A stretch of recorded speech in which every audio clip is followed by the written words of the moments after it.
O ano é 1865 e a Guerra Civil Americana chega ao fim. Depois de longos 4 anos de conflito, os confederados finalmente se rendem à União, que coloca um ponto final à escravidão na América do Norte, muito ao deleite das potências imperialistas europeias que nessa altura do século XIX já viam a escravidão como uma relíquia de um passado bárbaro.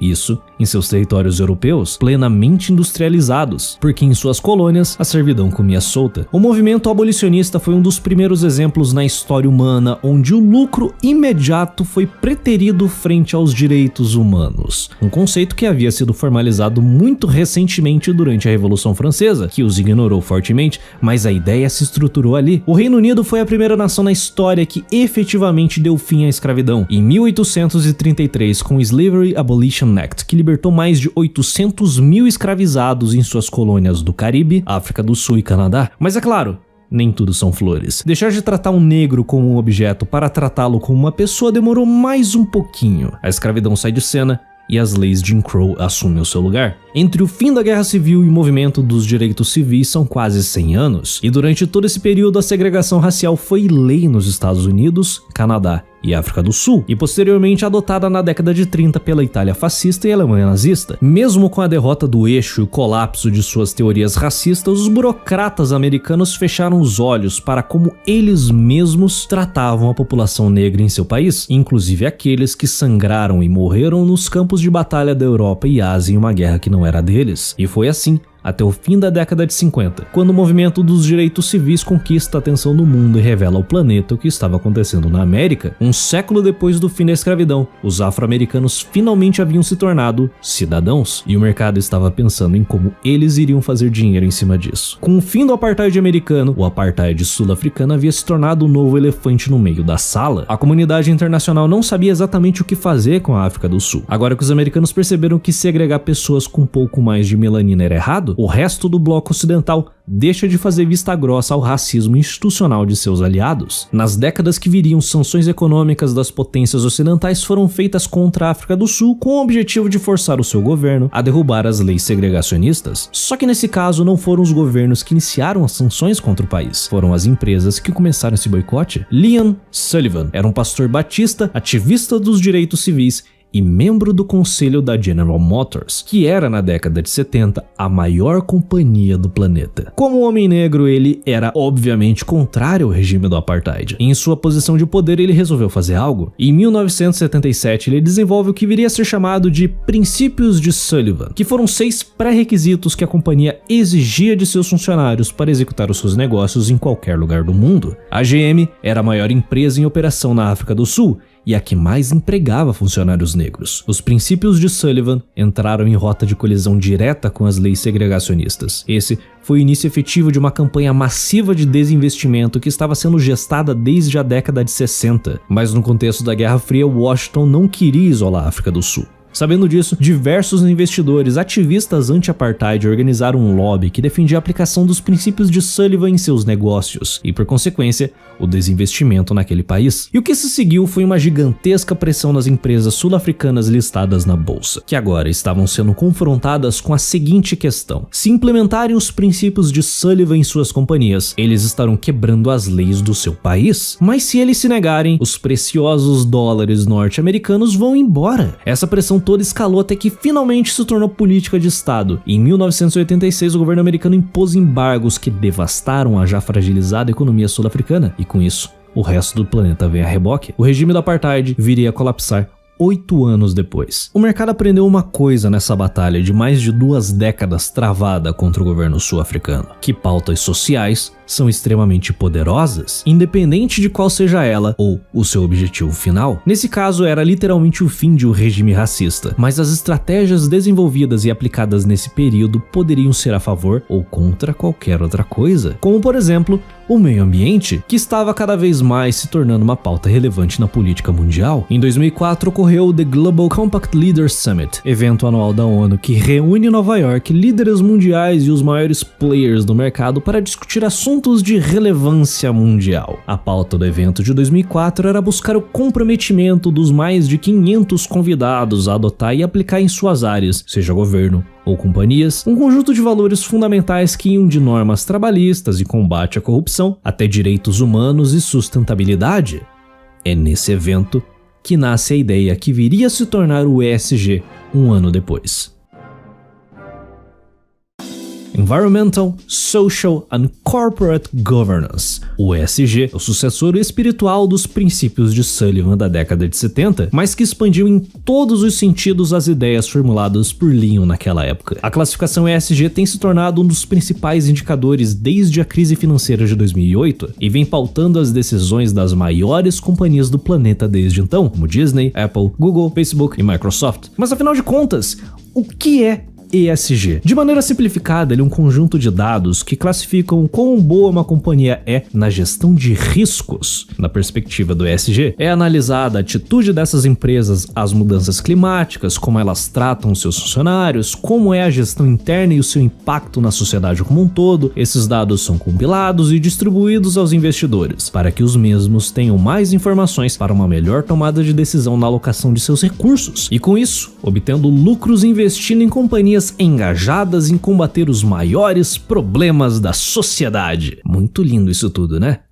Deixa eu entrar em detalhes. Environmental. Você já deve ter reparado que sustentabilidade e carbono zero se tornaram um mantra de várias empresas nos últimos anos. A razão por trás disso é o ESG, que classifica todas as ações dessas companhias relacionadas ao meio ambiente, como elas lidam com resíduos gerados em seus processos produtivos, o quão eficiente é a utilização de matérias-primas na fabricação dos seus produtos, se eles utilizam fontes renováveis de energia, em resumo, o quão bem essa companhia gere os seus recursos naturais, com o objetivo de minimizar os riscos de sua produção, como por exemplo, ficar sem água. E também busca reduzir a sua pegada de carbono, reduzir o desflorestamento e a destruição da biodiversidade, ou seja, o quão engajada essa companhia está no combate às mudanças climáticas com a intenção de não comprometer o futuro da instituição a curto, médio e longo prazo. É daí que ideias geniais surgem, como a criação do mercado de créditos de carbono, ou lobby para proibição de veículos com motores a combustão para forçar a população a adquirir novos carros elétricos, ou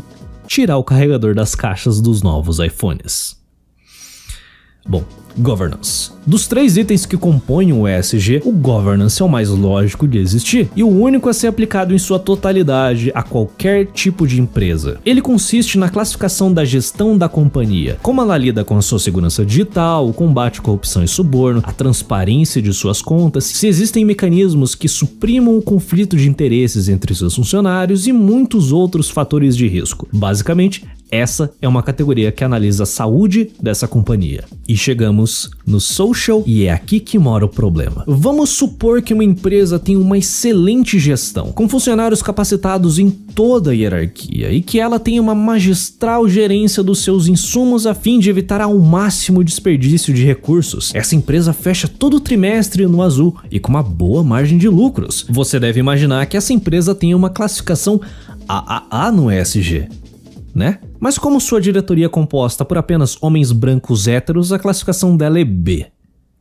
Basicamente, esse é o social. Em poucas palavras, uma empresa para ranquear bem no social, ela necessariamente precisa de um programa de inclusão de minorias, incentivar a igualdade e a inclusão, financiar ONGs e melhorar o bem-estar dos seus funcionários dentro e fora da empresa, como videogame no refeitório ou sala de naná. E também benefícios de verdade, como plano de saúde, férias remuneradas e muitos outros. O ponto é, essa é a categoria do ESG mais subjetiva e que vem se tornando cada vez mais ideologizado na última década e está se tornando um cabide de emprego para muita gente incompetente, seja no operacional quanto produto em si. Algum dia você já se questionou do porquê as maiores empresas do mundo do nada passaram a engajar em causas sociais, incluindo aquelas que têm um histórico extremamente podre? Saiba que não é porque elas se importam com a sua luta, mas sim porque elas precisam estar bem ranqueadas no ESG. Caso contrário, elas irão receber menos investimentos ou até mesmo perder acionistas. Por sua vez, as agências de rating têm um gigantesco incentivo para fomentar o ESG, porque agora elas podem implodir companhias inteiras do dia para noite simplesmente classificando uma empresa como não woke o suficiente. Esse é um gigantesco poder que só vem aumentando, mas não são apenas as agências de rating que estão se aproveitando dessa posição privilegiada. Todo o mercado financeiro pulou de cabeça nessa festinha e uma asset manager está engajada mais do que todas as outras a tornar o ESG o padrão de mercado. Ela, há muito tempo, já se tornou a empresa mais poderosa do planeta, chegando ao ponto de ditar a política econômica do império mais poderoso da história humana. Essa empresa é a BlackRock. E provavelmente você nunca ouviu falar dela. Vamos ser sinceros aqui, se você nunca ouviu falar da BlackRock é porque você não tem contato algum com o mercado financeiro. Quase todos os dias o seu nome está estampado nas manchetes dos maiores veículos de comunicação do mundo relacionados a finanças. Qualquer um que comece a fazer opções binárias hoje sonha em algum dia trabalhar para eles. Mas como a BlackRock se tornou a maior asset manager do planeta, tendo mais de 10 trilhões de dólares em ativos sob sua gestão? Um pouco menos agora. Existem 3 razões pelo sucesso da BlackRock. A primeira delas é o seu fundador, Larry Fink. Segundo a história bonitinha que todo bilionário inventa para ser visto como o homem do povo depois de ficar muito rico, Fink nasceu em 1952 na Califórnia. Sua mãe era professora e o seu pai dono de uma loja de sapatos. Em 1974 é graduado pela UCLA em ciência política. Em 76 concluiu seu MBA pela mesma universidade. Ainda em 1976, agora com 23 anos, ele inicia sua carreira no mercado financeiro já sendo sondado pelos maiores bancos de investimentos da América, mas Fink decide trabalhar para First Boston, uma das várias instituições financeiras que surgiram dos escombros da crise de 29. Por lá, Fink participa da criação da maior inovação do mercado financeiro desde a invenção da moeda, o Mortgage Bond. Conseguir um empréstimo é quase sempre um pesadelo. Conseguir um empréstimo imobiliário é isso multiplicado por 3 ou 4 décadas. Até a segunda metade dos anos 70, os bancos assumiam todo o risco no financiamento de um imóvel, e isso limitava muito o acesso do público à casa própria, até que os mortgage bonds foram criados, encerrando esse problema. O esquema funcionava da seguinte maneira: o cliente solicitava um financiamento imobiliário para o seu banco. Caso esse cliente tivesse um histórico de bom pagador, o banco concederia esse empréstimo sem grandes questionamentos. Afinal, esse contrato de décadas seria vendido logo em seguida para um banco de investimentos, recebendo uma gorda quantia em retorno. O banco de investimentos que comprou esse contrato iria jogar esse ativo em uma pilha de outros empréstimos adquiridos, criando um pacote chamado Mortgage Bond, e esse pacote seria vendido para os investidores que iriam assumir esse risco e ganhar muito dinheiro enquanto as pessoas seguissem pagando seus empréstimos. Como o campesinato tende a gostar de ter um teto sobre suas cabeças, esse investimento se torna extremamente seguro. Afinal de contas, nenhum banco iria emitir um empréstimo para alguém que não teria condições de pagar, né? Bom, Larry Fink teve participação na criação desse produto e por sua competência e ambição, ele subiu muito rápido na hierarquia da First Boston, se tornando o diretor mais jovem da companhia com apenas 31 anos. Muita gente tinha plena certeza que ele iria se tornar o CEO do banco algum dia. Seus colegas diziam que Fink sempre almejava possuir muito mais do que tinha. Ele sempre quis ser importante, ele sempre foi arrogante, cheio de opiniões, extremamente controlador e intenso, mas acima de tudo, o cara era um gênio, mas até gênios cometem erros. Ele colocou sob a gestão da First Boston mais de $1 bilhão, supervisionou negócios extremamente complexos, ele estava caminhando a passos largos para se tornar um dos nomes mais respeitados de Wall Street, até que em 1986 ele assume uma posição por intuição própria que acabou custando a First Boston mais de $100 milhões, e do dia para a noite, todo o seu prestígio virou pó. Ele se tornou persona non grata na empresa, que dedicou uma década inteira da sua vida. Os seus colegas sequer falavam com ele nos corredores do escritório. Para a maioria das pessoas, esse seria o fim da sua carreira. Não tem como você se recuperar disso. Especialmente em um setor tão competitivo como o mercado financeiro, em que o seu valor é medido pelos seus erros. Ele permaneceu na First Boston por mais 2 anos até que foi convidado a se retirar. A principal razão pelo prejuízo de $100 milhões que ele acabou causando estava no desconhecimento dos riscos envolvidos naquela operação. Fink disse que a First Boston nem de longe possuía a infraestrutura necessária para realizar as operações daquela magnitude. Os seus funcionários não tinham pleno conhecimento de como estavam fazendo dinheiro. Por causa disso, não sabiam dos riscos que estavam envolvidos naquelas operações. Mas essa ignorância não estava limitada aos gestores. Todo o mercado financeiro daquela época era extremamente incompetente quando se tratava do gerenciamento de risco. Esse foi um trauma que ele carregou pelo resto da vida, e a principal razão pela qual trabalho, fundou a Blackstone em 1988, com um investimento inicial de $5 milhões de seu sócio Stephen Schwarzman. A ideia por trás dessa gestora de investimentos era entregar para os seus clientes, sejam eles investidores, bancos, fundos ou até mesmo o governo, a melhor gestão de riscos possível. A Blackstone não entraria em um negócio se não possuísse total conhecimento dos riscos envolvidos naquela operação. E essa abordagem se provou um sucesso. Em apenas 5 anos de operação, a Blackstone já tinha mais de $20 bilhões sob gestão. Mas sempre tem um mais, né? Larry Fink e Stephen Schwarzman não tinham uma relação lá das melhores e viviam batendo cabeça para ver quem realmente mandava na companhia. Essa situação escalou até que em 1994 Schwarzman compra a parte de Fink e cada um vai pro seu canto. Nesse mesmo ano, Larry funda a BlackRock e é onde a nossa história realmente começa. O sucesso da BlackRock foi meteórico. Em pouco tempo, a companhia já figurava entre as maiores asset managers de Wall Street. A capacidade de Fink multiplicar dinheiro era lendária e suficiente para fazer os investidores despejarem os seus sagrados dólares nas boas mãos da BlackRock. Em 1999, ela abre o seu capital. Em 2004, compra por $375 milhões a State Street Research and Management Company, uma das mais antigas gestoras de fundos da América. 2 anos depois, a BlackRock se funde com a Merrill Lynch, que administrava mais de $544 bilhões. E em 2009 adquire a divisão de investimentos da Barclays, um dos bancos mais tradicionais e importantes do mundo, que está em operação desde 1690 por míseros 13,5 bi. Nessa altura do campeonato, a companhia já figurava entre as 5 maiores asset managers do planeta, só que ela iria se tornar ainda mais poderosa. A segunda razão pela qual a BlackRock se tornou a empresa que controla o mundo é a crise de 2008. Lembra dos mortgage bonds?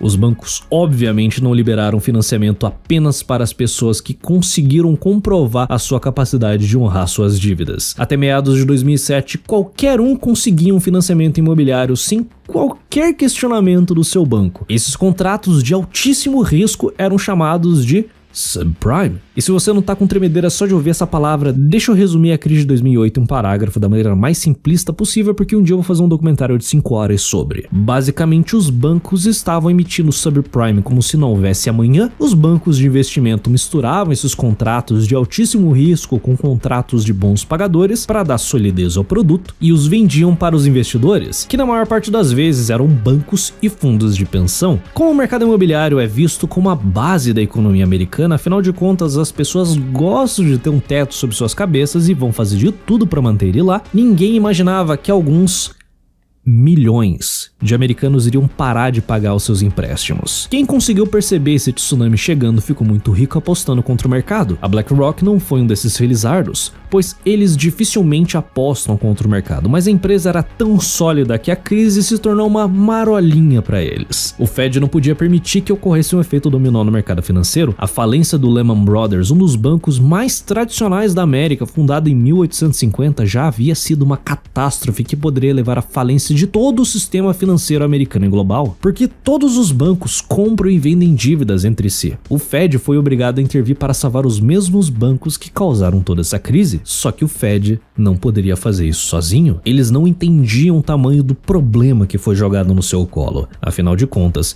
se eles soubessem do risco que representavam os subprimes, é bem provável que essa bolha nem teria estourado naquele momento. Eles buscaram suporte no mercado financeiro e a única instituição que estava lidando muito bem com essa crise era justamente a BlackRock, que desde 2007 já vinha trabalhando para salvar bancos e outras asset managers do colapso, como a JP Morgan e o Bear Stearns. Larry Fink, desde o início de sua carreira, tem um excelente trato com os burocratas de Washington. Muitos dos oficiais do governo foram seus colegas na UCLA e muitos dos seus funcionários já haviam trabalhado no Fed e vice-versa. A BlackRock está intimamente ligada ao governo americano desde a sua fundação na primeira metade da década de 90. Dado o cenário apocalíptico e a atuação da empresa no meio ano que antecedeu a falência do Lehman, um caminhão de contratos do governo foi despejado na porta da BlackRock, no valor de mais de $200 milhões.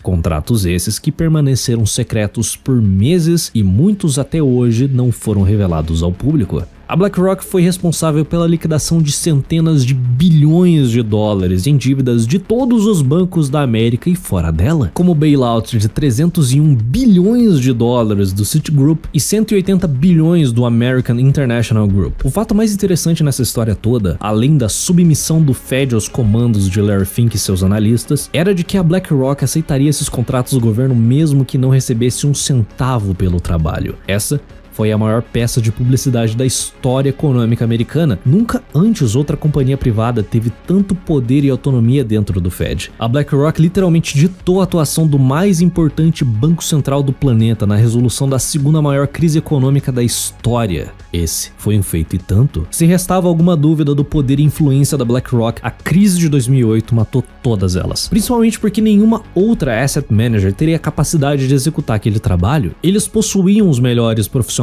do mercado, mas o ser humano é falho. E a companhia passou os 15 anos que separam a sua fundação e a crise de 2008 fazendo de tudo para minimizar esse risco. Essa é a terceira razão pela qual a BlackRock é o titã que é hoje. Foi o trauma de Larry Fink em perder 100 milhões de dólares em 1986 por não ter em suas mãos plena ciência dos riscos envolvidos naquela operação. Esse foi o combustível para Fink investir bilhões em tecnologia, tornando a BlackRock a asset manager com a melhor infraestrutura do mercado após criar o seu supercomputador, o Aladdin. Em 2010, esse sistema era formado por mais de 5.000 computadores trabalhando 24 horas por dia, supervisionados por um time de engenheiros, matemáticos, estatísticos, analistas e programadores que monitoravam milhões de operações no mercado financeiro todos os dias para garantir a maior segurança aos seus clientes. Além disso, o Aladdin era capaz de rodar centenas de milhares de simulações todos os dias, conseguindo prever com extrema precisão cada movimentação do mercado, colocando seus clientes sempre na melhor posição possível. Mas esse serviço não era exclusividade apenas dos clientes da BlackRock. Outras companhias e indivíduos utilizavam essa capacidade computacional para executar os seus próprios investimentos. Só que isso foi há mais de uma década atrás. Hoje, o sistema é hosteado pela Microsoft Azure e por causa disso, ele se expandiu muito. Em 2020, o Aladdin administrava mais de 21,6 trilhões de dólares, um pouco mais que o PIB americano naquele mesmo ano. Isso é muito poder nas mãos de apenas uma empresa. E Larry Fink tem plena consciência disso. Afinal de contas, esse sempre foi o seu objetivo final. A BlackRock se tornou um governo paralelo.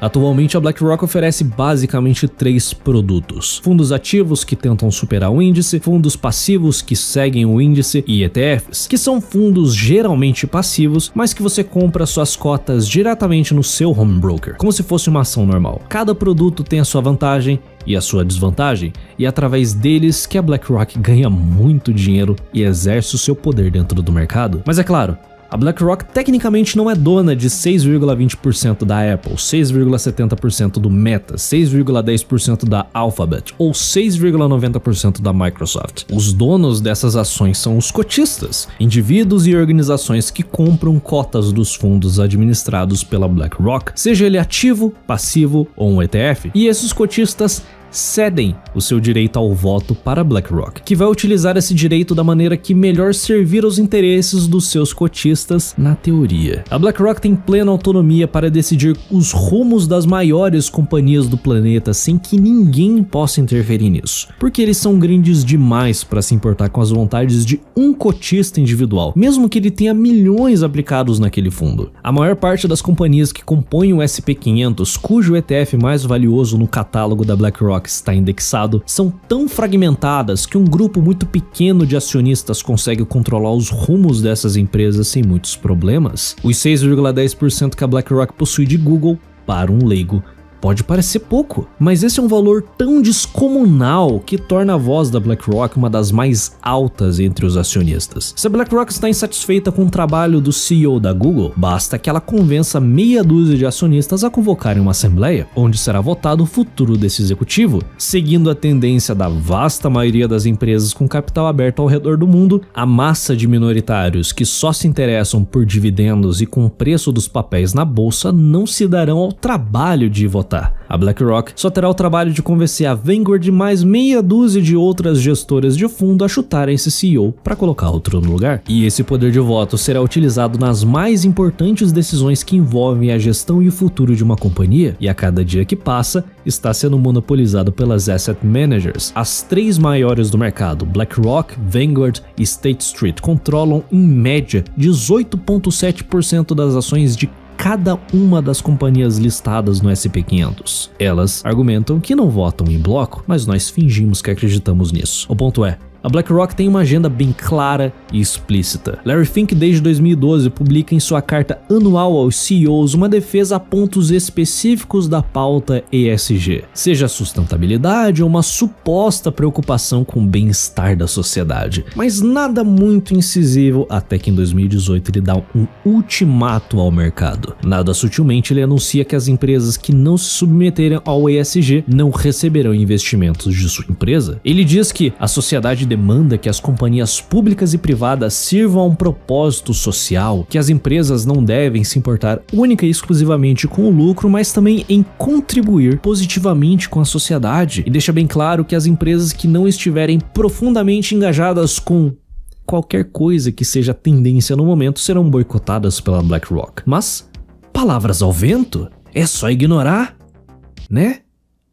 Não dá pra ignorar a maior asset manager do mercado, especialmente quando ela tem poder de voto nas maiores e mais importantes companhias do planeta. A BlackRock nos últimos 20 anos vem pressionando todas as empresas em seu portfólio a se submeterem ao ESG, se posicionando quase sempre ao lado de investidores ativistas, independente de qual seja o contexto, e não se importando se essa decisão pode vir a causar prejuízos para a companhia e, consequentemente, aos cotistas do fundo que ela mesma administra. E com isso, mais e mais empresas acabam adotando essa pauta e coisas incríveis acontecem, como a ExxonMobil extraindo 5 milhões de barris de petróleo por dia, se comprometendo em reduzir as emissões de carbono, ou a Disney inserindo migalhas de relacionamentos homoafetivos em seus filmes de uma maneira extremamente conveniente para ser removido para o lançamento no mercado chinês. Esse é o ESG.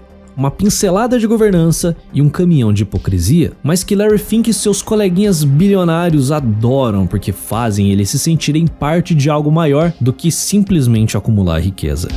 A pandemia do Covid-19 foi a reafirmação do poder da BlackRock dentro do governo americano. O mercado financeiro já estava se preparando há muito tempo para a maior depressão econômica da história, que ironicamente será um efeito rebote da intervenção dos bancos centrais durante a crise de 2008, mas esse é um assunto para outra hora. A paralisação da cadeia global de suprimentos colocou a economia de todas as nações de joelhos. O lockdown foi algo que nem o mais pessimista economista austríaco que enxerga crises em todos os cantos poderia ter previsto. Os efeitos dessa política levaram décadas para serem plenamente compreendidas, mas podemos afirmar com alguma segurança que foi terrível. A pandemia teve início em dezembro de 2019 na China, mas os primeiros efeitos econômicos já foram sentidos em fevereiro, mas foi em março de 2020 que as bolsas ao redor do mundo derreteram. A segunda semana daquele mês foi a maior carnificina de valor desde 2008. O Dow Jones despencou 7,79% no dia 9, 9,99% no dia 12 e 12,9%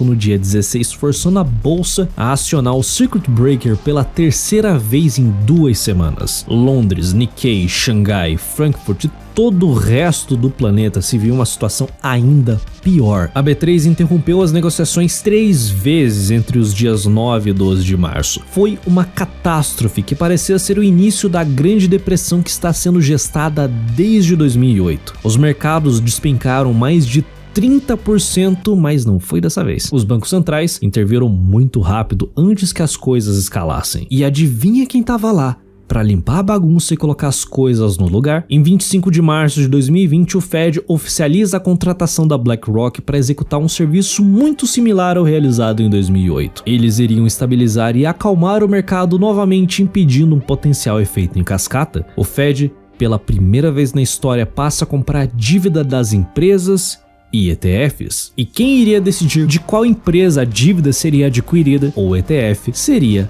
a BlackRock, que junto com a Vanguard e a State Street controlam 80% dos ETFs disponíveis no mercado. Esse era um ótimo negócio, mesmo que o Fed estivesse pagando um troco de pinga pelos serviços da BlackRock. Não que Larry Fink desse a mínima para esse pagamento, apenas o fato de que o Banco Central americano está comprando ETFs já era o suficiente para bagunçar o mercado. Os investidores não precisavam pensar muito. Se o Fed está comprando o ETF X, eu vou comprar ele também, principalmente aqueles da BlackRock, uma vez que são eles mesmos que estão coordenando essa operação. Muito simples. E só esse fato tornou produtos que já eram grandes em colossos, literalmente do dia para a noite, fazendo a BlackRock muito mais rica, fechando o segundo trimestre com um lucro de 1,2 bilhões de dólares e administrando 7,3 trilhões. Afinal de contas, 8 dos 16 ETFs adquiridos pelo Fed eram produtos dela. A injeção de 8,7 bilhões de dólares apenas em ETFs conseguiram segurar o mercado por algum tempo, mas a pandemia seria o pesadelo do governo americano por mais 2 anos e durante todo esse tempo a BlackRock esteve lá, aconselhando e guiando a tomada de decisões dos oficiais de governo do principal banco central do planeta em um dos momentos mais delicados da história recente, solidificando a sua posição de governo paralelo. Eles de fato conseguiram se tornar o mais perto que uma empresa privada pode chegar de ser um banco central. Eles são grandes demais para falir e o Estado não tem capacidade alguma de sonhar em regulá-los, já que aqueles que supostamente teriam o poder para fazer isso estão na folha de pagamento da BlackRock, que não mede custos para garantir que os seus políticos estejam no poder defendendo os interesses da companhia, não importando se esse parasita é democrata ou republicano. No fim do dia, são todos iguais. Em resumo, o Fed já terceirizou as suas responsabilidades há mais de 14 anos. E não existe a menor possibilidade disso mudar. O poder político de Larry Fink é imensurável, especialmente hoje em um mercado fragilizado pela pandemia e que agora compete diretamente com os títulos de dívida pública do governo americano e europeu pelo rico dinheirinho dos investidores, que neste momento valorizam muito o ESG, mesmo que não dê resultado algum e seja efetivamente um fracasso, mas graças ao trabalho de convencimento ou imposição da BlackRock nas últimas 2 décadas, essa palhaçada contaminou quase todas as empresas listadas no S&P 500, Ibovespa, Nikkei, Londres, Frankfurt, Xangai, se tornando até mesmo programa de governo em vários lugares. Em outros, quase foi a Constituição. O fato é, o ESG veio para ficar. A BlackRock veio para ficar. A não ser, é claro, que algo catastrófico aconteça. Minha não recomendação de investimento: se prepare para o pior.